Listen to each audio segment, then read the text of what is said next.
As President Trump pushes for the big beautiful bill to land on his desk by July the 4th, his July 9th deadline for trade negotiation with other nations still looms. Senior White House correspondent Peter Ducey, who we like very much too, joins us now with all the details. Hey, Peter.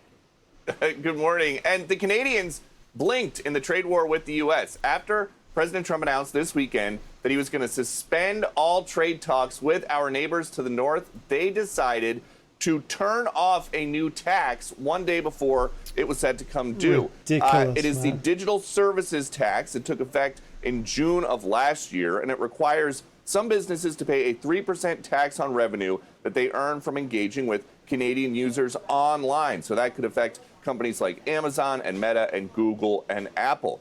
And as this was the stupidest move by Mark Carney. First of all, you're not trying to get more money from US when you're negotiating with them about a trade deal. Like, why would you try to damage US? And I know the tax was there prior, like with Justin Trudeau, right? We were just not taxing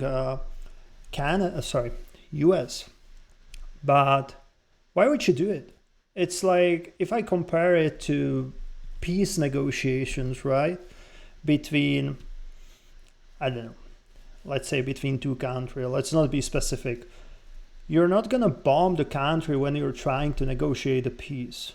I mean, some countries obviously do that, but guess what? They're not going to negotiate a peace. So why didn't Mark Carney use his brain, since he's a leader for the crisis, right? And waited with this whole digital service tax until he has a trade deal with US. Like, it doesn't make any sense. And okay, he made a mistake. He tried to tax US.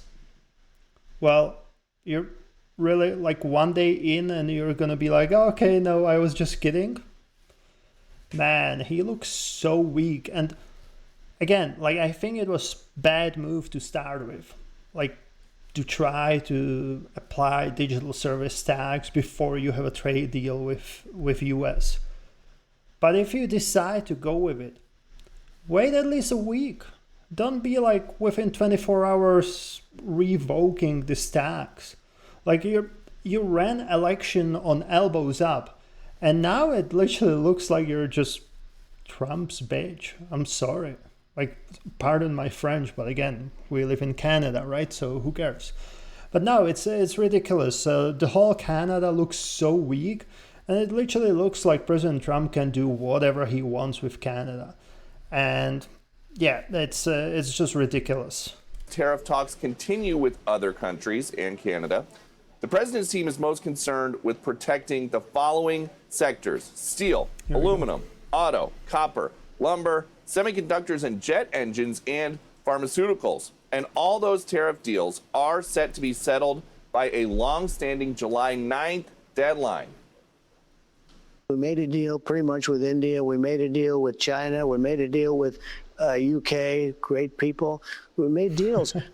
But I'd rather just send them a letter, a very fair letter, saying, congratulations, we're going to allow you to trade in the United States of America. You're going to pay a 25% tariff or 20% or 40 or 50%.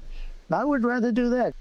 The president's legislative team is still whipping votes for the big, beautiful bill. They're telling Republicans that it would do the following. On taxes, it would deliver the long-promised tax incentives for tips, overtime, seniors, and car loans. It would extend... Let me read it.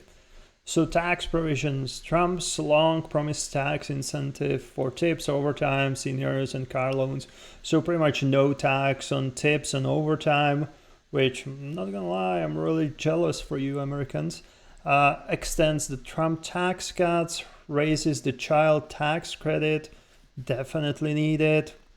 State and local tax, SALT deduction. Spending and budget provisions boost defense funding. Billions for immigration enforcement. Okay, so pretty much ICE and just getting rid of illegals, I guess. Medicaid reforms. Okay, sounds good. Kind of wish they were more specific, but at the same time, I don't think I'm gonna read into it today too much. raising the debt ceiling, states chip in for SNAP benefits.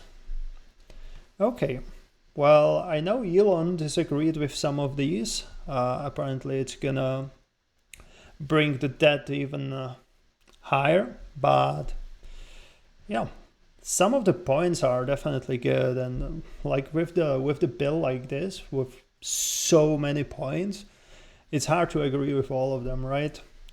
Let's just hope that Elon wasn't as right as he usually is. And the Trump tax cuts, it would raise the child tax credit, and it would add state and local tax deductions, the SALT deductions. And then on spending and budget provisions, it would increase defense spending. It would have billions for immigration enforcement. It would have Medicaid reforms. It would raise the debt ceiling, and it would have states start to chip in for SNAP benefits. But if they cannot get this done, that's going to be a big problem here at the White House, because President Trump stuffed so many different things that he promised he was going to do in the campaign into this bill, and he has been trusting Mike Johnson and John Thune to get it done.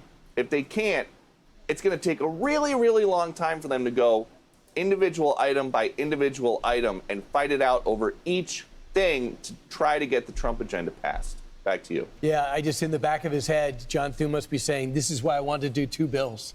And then Speaker Johnson says, Yep. I have no shot at passing 2 bills. I got to do this all at once. So as a tactic, we'll see if a plan pans out. Thanks, Peter. Thank you, Peter. I'm Steve Ducey. I'm Brian Kilmeade. And I mean, No, that's exactly what I said. Like, you're not gonna agree with everything on that bill, and that's what they're kind of depending on, right? That it's gonna be more tempting than kind of red flag, right? So we'll see if they're gonna pass it. July 4th, definitely big day. Not only because of the bill, right?